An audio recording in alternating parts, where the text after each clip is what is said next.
በኢትዮጵያ ፖለቲካ ውስጥ የአዲስ አበባ ላይ የመሰረት ድንጋይ ሲጥሉ እነዚህን ካርታዎች አንገታቸው ላይ ሲያንጠለጥሉት የከረሙት ነው።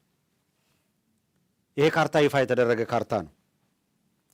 በአጠቃላይ ቤት አማራ ወሎን እንዴት እንደሚያፈርሱት ካርታቸው ይፋ ሆኗል።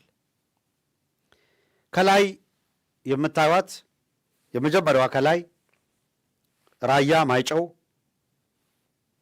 ቀጥሎ ኖርዝ ወሎ ወይም ወልዲያን ማዕከል አድርገዋል። ከዛ ሴንትራል ወሎ ብለው በቀኝ በኩል ደሴን ማዕከል አድርገዋል። ዌስት ወሎ ብለው ምዕራብ ብለው መቅደላ አምባን ማዕከል አድርገዋል። ሳውዝ ወሎ ብለው ከሚሴን ማዕከል አድርገውታል። አየው፣ ይህንን ሰሜን ኦሮሚያ ባሉት ካርታቸው ውስጥ የተካተተ ነው። ከምታየው ተነስተህ ሴንትራል ወሎ ኖርዝ ወሎ ብሎታል አይደለም? አሰብ ክላስተር እየተባለ እየተሰራ ያለው ይሄ ነው። ይሄ ወረቀት ላይ ተስሎ ይሆናል። አንተ ወረቀት ስዕል አድርገህ ልትወስደው ትችላለህ። አዲስ አበባ ላይ የመሰረት ድንጋይ ተቀምጦ የመሰረት ድንጋይ ላይ ያስቀምጠውታል። አሁን የምታየው ለአስጨራሽ ጦርነት የሚካሄደው ይሄንን ኤንድ ሪዛልቱ ውጤቱ እዚህ ላይ እንዲመሰረት ነው። ከአብይ አህመድ ጋር ተሰልፌ አስከብራለሁ የምትለው ጥቅም የትኛውን ነው? ሌትስ ቶክ አባውት ኢት። እናውራ፣ እንነጋገር። እየፈረስክ ያለኸው በምን መንገድ እንደሆነ አንተን ስለምን እንድታወራ ያደርጋል። እንነጋገር። ከሚሴ ላይ አማርኛ ትምህርት መሰጠት እንደማይቻል አታውቁም? ባለፉት ዓመታት አይቻልም። አማርኛ መናገር ከሚሴ ላይ የለም። ድንቁርና የተጠናወተ ካለ ይኸውልህ፣ አዲስ አበባ ላይ 7 ሚሊዮን ሕዝብ ያለበትን አዲስ አበባ በውድም በግድም ዴሞግራፊውን እንቀይረዋለን ያለ ስብስብ እንቀይረዋለን፣ በግድም በውድም እንቀይራለን ብሎ ተነስቶ አዲስ አበባ ላይ ፕሮጀክት ይዞ የሚሰራ ስብስብ ነው አይደለም? ወልቃይት ላይ ያለው ስንት ህዝብ ነው? ብታምንም ባታምንም ይህን ለታሪክ ይቀመጥ። በትግራይም በኩል ያለ በአማራም በኩል ያለ የንፍዝና ፖለቲካህን ከቀጠልክበት አብይ አህመድ ወልቃይትን በተመለከተ ኦህዴድ በስልጣን ላይ ቆይቶ ኢትዮጵያ የምትባል አገር ካለች 4 ኪሎም ኦህዴድ ስልጣን ይዞ ከቀጠለ ወልቃይት ከከሚሴ ልዩ ዞን የከፋች የኦህዴድ ማዕከል ለምትሆነው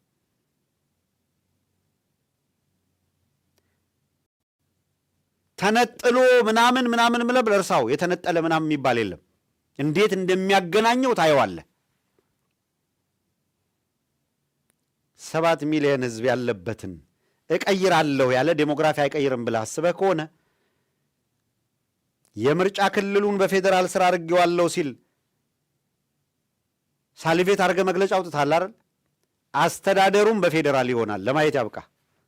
እንደዚህ እስከቀጠልክ ድረስ አስተዳደሩ በፌዴራል ላይ ካደረገው ዘኔክስት ዴይ ነው የምነግርህ። ሁለተኛው ቀን ላይ ይህንን ባወጀ በሁለተኛው ቀን የፌዴራል ከፍተኛ ፍርድ ቤት፣ የፌዴራል ጠቅላይ ፍርድ ቤት፣ የፌዴራል ፖሊስ፣ ፌዴራል ምናምን መስሪያ ቤት፣ የፌዴራል ምናምን መስሪያ ቤት እዛ ይመጣሉ እና ለማየሁ ከተማ ኢንቨስተር ሆነው ይመጣሉ። ይመጣልሃል የኦህዴድ ባለሀብት። አሁን ሀገሪቷን በዚህ 7 ዓመት የዘረፈ የኦህዴድ ባለሀብት በሙሉ ይመጣና ይመራል በኢንቨስትመንት ስም። እያንዳንዱ ባለሀብት 5,000 6,000 ወጣት እያጋጋዘ እያመጣ እዛ ቤት ፋንሲ ቤት እየገነባ ሰራተኛ እያለ የፌዴራል ሰራተኛ እያለ ይመድበዋል።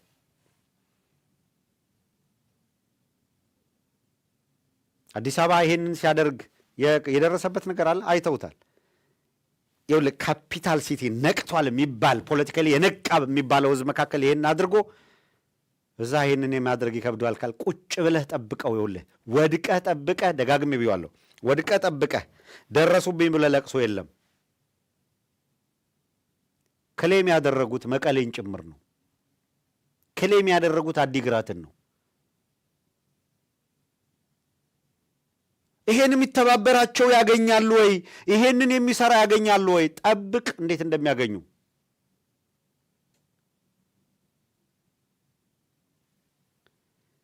እንኳን አሁን በእንደዚህ አይነት ፍጥነት በፈለግከው ፍጥነት ሰው አዘዋውረህ የፈለግከውን አፈናቅለ የፈለግከውን አዲስ አበባን ገለባብጠው ምን ማድረግ እንደሚችሉ ባሳዩበት እንኳን በዚህ ወቅት believe or not እንኳን በዚህ ወቅት ሌላውን እርሳው ነው የምነግርህ እኮ ያኔ እንኳን ከወላቡ የተንቀሳቀሰ አካል ከሚሴን ፈጥሯል። ላኮ መልዛን ደሴ ቤት አማራን ወሎ ብሎታል። አንጎትን ራያ ብሎታል። ወረይሉ ወረባቡ ወረይመን ወረገን ወረግረመል ምናምን እንዴት እንደቀየሩት እንኳን አሁን ያኔ አዲስ አበባ አይነ እያየ ምናምን ፈጨ ኮየ ፈጨ ለሚኮራ ምናምን ኮራ አዳነች አቤቤ አዲስ አበባን አንዴ ለሚኮራ አንዴ ፈጨ ኮየ ምናምን ያረገች ቀይረዋለች። ማን ያስቆማት? ቴልሚ የዶሮ ማነቂያን ስያሜ በትርክት ለውጣ አዳነች አቤቤ አደባባይ ወጣ ሲያንቁበት ነበረ፣ ዶሮ ሲገሉበት ነበር አለች። በቃ ናሬቲቭ ነው። ወደድክም ጠላህም አንተ ዳር ቆመህ ዝም ብለህ ስታላዝን አዲሱ ጄኔሬሽን ትምህርት ቤት እና አዳነች አቤቤ ጽፈው የሰጡትን እየተማረ ያደገልህ ነው ያለው። ትውልድ ነው እየገደሉ ያሉት። ትላንትና የቀን ጅብ ተባልን ነው አይደለ? ትግራይ ላይ ያለው ፖለቲካ በትምህርት ስርዓት ውስጥ አዲሱ ትውልድ ይሄንን እየተማረ እንዲያድግ ነው የሚደረገው። አንለስ ኦር አዘርዋይዝ ካልቀየርከው በቀር እዚህ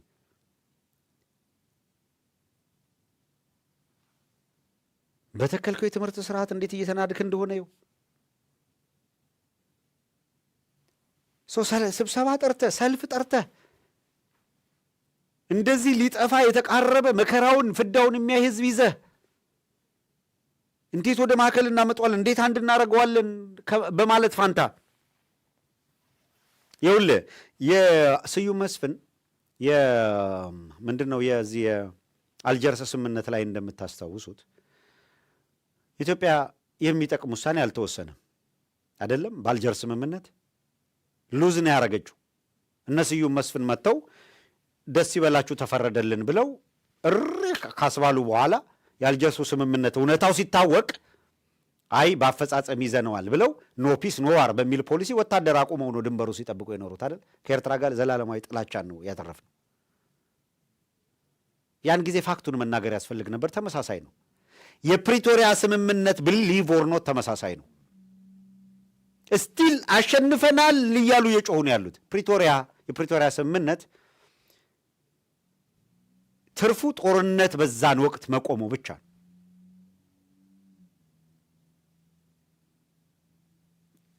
የፕሪቶሪያ ስምምነት ኦላባት ወልቃይትና ራያ ነበር እንዴ? በመሰረቱ ነው እንደዛ ነው። ወልቃይትና ራያ ነው ፕሪቶሪያ ስምምነት ማለት። የግጭቱ መንስኤስ ወልቃይትና ራያ ነበር እንዴ?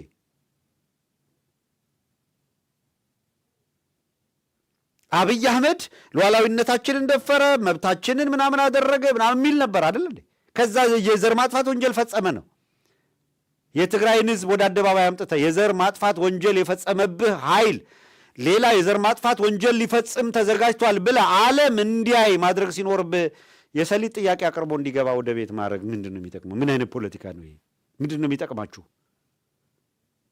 ዘሪቨርስ ሌላው ካውንተር እያለ እንደገና እንዲሰለፍ ይህንም ከዚህ ይተረፋል።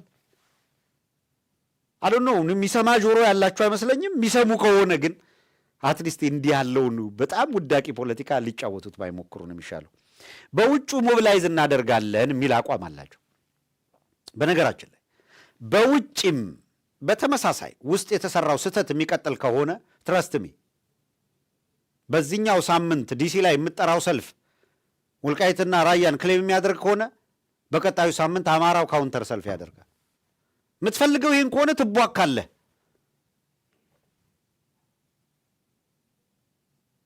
መሆን ያለበት ግን ምንድን ነው?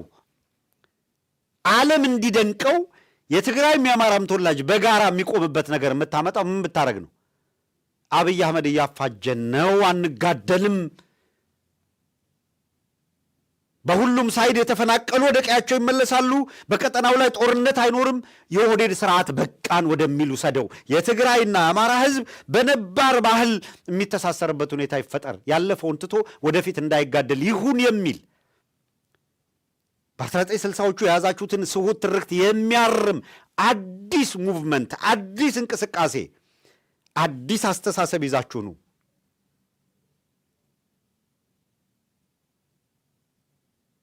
ኢፍናት እድል የምትሰጡት ለኦህዴድ ነው።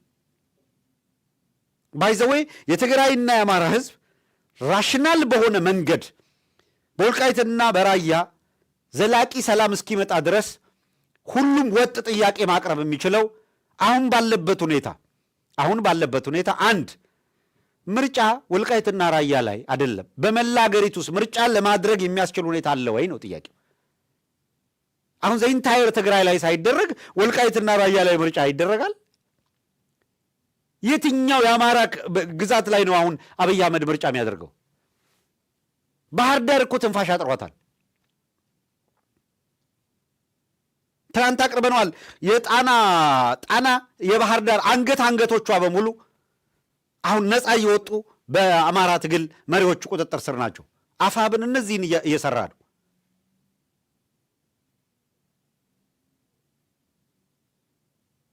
በዚህ ወቅት ዘላቂ ሰላማችንን እንዴት እናምጣው? በዚህ ወቅት እንዴት አድርገን ይሄንን የፖለቲካ ከርካሪ መተን ኢትዮጵያንም ህዝቡንም የሚያስደምም ይሄን ትውልድ የሚያስገርም የሆነ ነገር እንዴት እንስራ? ዘሴም ሪፒቴሽን 1960ዎቹ ደደቢት የጮኸውን ጩኸት ከ30 ዓመት ከ40 ዓመት በኋላ ዋሽንግተን ዲሲ ላይ ልጮኸው ነው። ሂ ጀስት ፎርጌት። እንደ ዘመኑ ተቀየር ነው እኮ። እንዴት ኤቭሪዴይ አጀንዳ እንደው አትሊስት ወዴት ይጫውትብን እንዴ? ፍትሐዊነት የሚባል ጥያቄ እንዴት ነው የማይመጣ?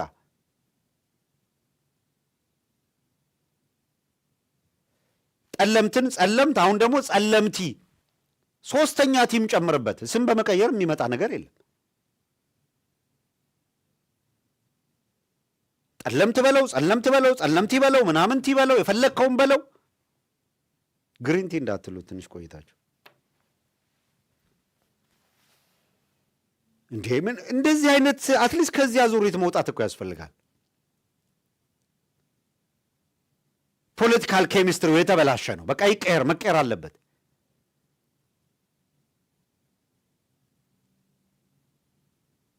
አንድ ሀገር ውስጥ እየኖርነን ብለን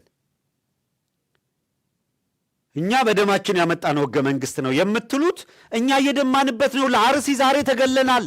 አማራ ስለሆንን ተገለናል። አንተ አጸናዋለሁ የምትለው ህገ መንግስት ይኸውልህ መጤ ነው ብሎ የህገ መንግስቱ ፕሪያምብል አማራውን ወራሪ አድርጎ የተጻፈ ነው። ሞቲቭ ነው። የሚዘምሩትን መዝሙር ኦሮሚያ ላይ የሚሰጠው ትምህርት 27 ዓመት የተሰጠውን ትምህርት ታውቃላችሁ። እሱ ይቀጥል ለምትሉት እና አማራው እያለቀ ይቀጥል ለምትሉት አንፈልገውም። እንደ አማራ ይህንን ህገ መንግስት አንፈልገውም። እንፈልገዋለን የምትሉ ከሆነ መቀሌ ላይ ታጸናዋለህ እንጂ 4 ኪሎ ላይ ለማጽናት ከኛ ጋር ልትታገል አትችልም። ዊ ዶንት ኒድ ኢት። አንፈልግም፣ መሞት አንፈልግም። አርባ ጉጉ፣ በደኖ፣ ወተር ከነ ነፍሳችን ነው ገደል እየተከተትን ያለቅ ነው።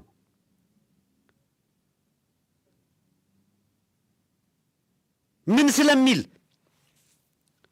ከትርክቱ ጀምሮ ተጨቆኛለሁ የሚል ስነ ልቦና ይዘው የት ነው የተጨቆኑት? አያት ቅድመ አያቶቻችን ተራራ ላይ እየሄዱ እየሰፈሩ ለመሬት ሰጥተው ባደረግነው አስተዋጽኦ ልክ መጠቀም ቢያንስብን ተሳዳጁ ነን እንኖራለን እንዴ?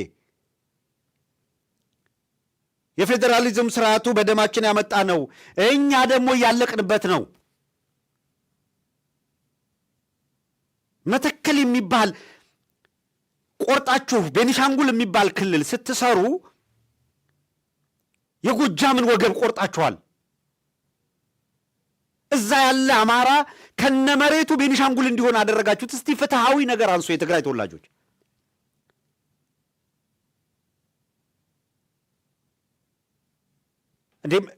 ስንት ፐርሰንት ነው መተከል?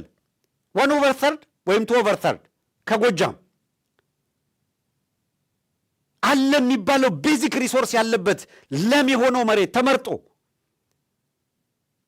እንደ ፓዊ ያለ የሪሶርስ ቦታ፣ እንደ መተከል ያለ የሪሶርስ ቦታ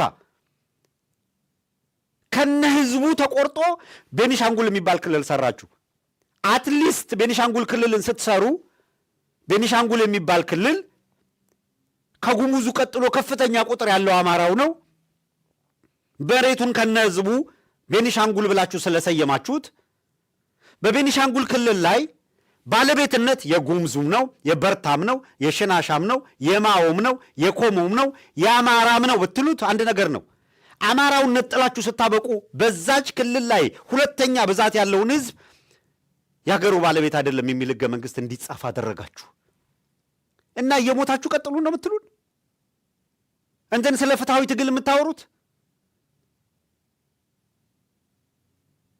ዘሴም ቲንግ ወልቃይትም ላይ ወልቃይት ሁመራን ምናምን ስትወስዱ አማራ እዛ ላይ የሀገሩ ባለቤት ነው ብላችሁ ቢሆን ኑሮ የባለቤትነት ጥያቄም እንዲያነሳ ባልተገደደ ኑሮ ያንን ለመሬት ከነ ህዝቡ ወደ ትግራይ ካካተታችሁ በኋላ ተከዜን ተሻግራችሁ ይሄ ክልል የትግራይ ነው ብላችሁ ጠራችሁት። አማራ ነኝ ማለት ማሸማቀቅ ያደረጋችሁት ለምን? ጨቋይ ነው የሚል የፖለቲካ ትርክት ነው የነበራችሁ። ይህንን አትክዱም። አሁን እኮ ወደኋላ ተመልሰን ሂሳብና ወራረድ እንኳን አላለም እኮ። አትሊስት ከዚህ በኋላ እንሙታለን እኮ እንዴ። ሌላው እኮ ባለፈው ሂሳብ ሳናወራርድማ በፍጹም ከነሱ ጋር የሚል እኮ ፖለቲካ አለ። ይገባናል እኮ። ቁጣ አለ፣ ብስጭት አለ። የወንድሞቻችን የህዝባችንን እልቂት ረስተን እኮ አይደለም። አትሊስት ግን አይጠቅምም። ባለፈው ከምንጋደል ለወደፊቱ አትሊስት በዚህ መንገድ የእኛንም ቁስል ተረዱን ነው ልመና እኮ እየተደረገ ያለው። በልመና እኮ ሀገር አይቀናም። አቅማቶ አይደለም እኮ የአማራ ህዝብ የሚለምነው እንዴ። የውጊያ አቅማቶ ነው? የኢኮኖሚ አቅማቶ ነው? ምን አቶ የተደራጀ አትሊስት የወዴድ መጫወቻ አንሁን በሚል ነው ልመና። በልመና አይቆም ነው። ይሄ ሳይሆን ቀርቶ ግን አትሊስት ከኛ ይሄ ከወጣ በኋላ ለታሪክ የሚሆን ነገር ከተውን በኋላ ምንም ይፈጠር አትሊስት ታሪክ ይሄን መዝግቦልናል።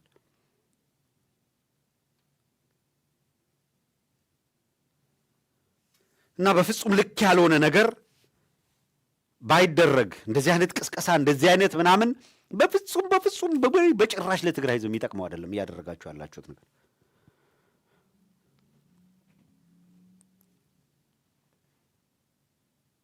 አውቃለሁ፣ መረጃዎች አሉኝ። በውጩ ተመሳሳይ በውጭ ሞቢላይዝ ማድረግ ህዝብ ሞቢላይዝ ማድረግ ዓለም አቀፍ ማህበረሰብ ትኩረት እንዲሰጥ ማድረግ ወዘተረፈ እንቅስቃሴ በውጭ ያየነው አይነት ከሆነ ኢንዲኬት እንደተደረገው አሁን ውስጥ እነ ደብረጽዮን ያደረጉትን ከሆነ በውጭ የሚደገመው ሊትራሊ ለአብይ አህመድ ካርፔት እንዳነጠፋችሁለት ወቁ። ቲፔሌፎች ሬድ ካርፔት እንዳነጠፋችሁለት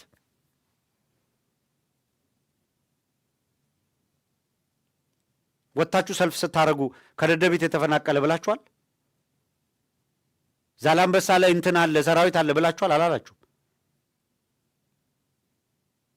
ጥሩ ነውን ያለው እኮ ጥያቄ ስለሌላችሁ እኮ አይደለም፣ እናውቃለን። በስህተትም ቢሆን ከኤርትራ በኩል አለን የምትሉትን ጥያቄ የፍትህም የምንም ጥያቄ በጸጥታ ነው ያለፋችሁት አይደለም? በጥንቃቄ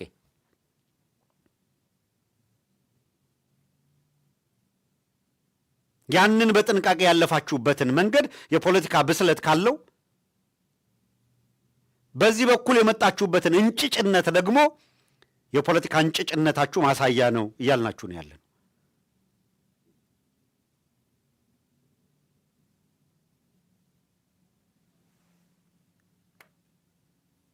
እውነት ነው። ምከረው እምቢ ካለ መከራ ይምከረው ነው። የሚያሳዝነኝ ኦርዲነሪው ተራው ህዝብ እነ የፖለቲካ ኃይሉ ያለውን የሚሰማ የሚያሳዝኑ እናቶች፣ አባቶች የተፈናቀለ የተሰቃየ ምናምን አይ አንደርስታንድ። ማንም ለአንድ ቀን ተጨማሪ ተፈናቅሎ መሰቃየት የለበትም። ወደ ቦታው ወደ ቀዩ መመለስ አለበት። የተፈናቀለ ወደ ቀዩ እንዳይመለስ የሚያደርግን በጋራ ማውገዝ ያስፈልጋል። ምንም ችግር የለም ለሱ። ኮንስፓየር እያረክ ሴራ እየሰራ ሲመጣ ነው ችግር የሚመጣው። የተፈናቀለው ከትግራይ ብቻ አይደለም፣ ከአማራውም ከትግራዩ። እንዴት አይነት መውለት እንዴት አይነት ድንቁርና ነው! ይኸውልህ ይህንን ካርታ ደጋግመን እያሳየን ያለ ነው ካርታ አይደለም እንዴ? አታስታውሱም? ለውጥ መጣ በተባለ ማግስት እስኪ ላስታውሳችሁ እና አዲሱ አረጋ ኦቤንን ይዘው እኮ ነው ራያ የመጡት። አታስታውሱም? ከዛ የሀገር ሽማግሌ ምናምን እያሉ ያወጡ ራያ ማለት የኦሮምኛ ነው ቃሉ ምናምን የሚል አዲስ ትርክት ራያ ላይ ሲሰራ ሚዲያ ይዘው መጥተው እዛ የራያ አስመላሽ ገለመሌ ምናምን ብለው ካቋቋማቸው መካከል በስም እናውቃቸው ያን ናሬቲቭ መልክ ለማስያዝ አልነበረ ላይታች ሲሉ የነበሩት። ከዛ የአብይ ፓስተሮች የአብይ ነቢያት ወጥተው አዲግራት ማለት አዲጋራ ነው መቀለ ምናምን እምቢል ነው እንደዛ አይደለም እንዲህ ያሉት። ከዛ ባረንቱ አልደረሱም። ከዛ ቀይ ባህር ሬቻ እናከብራለን አላሉ። ምን የቀራቸው ነገር አለ? this is a ካርታው ይሄ እኮ ነው። ማፑ ይሄ ነው።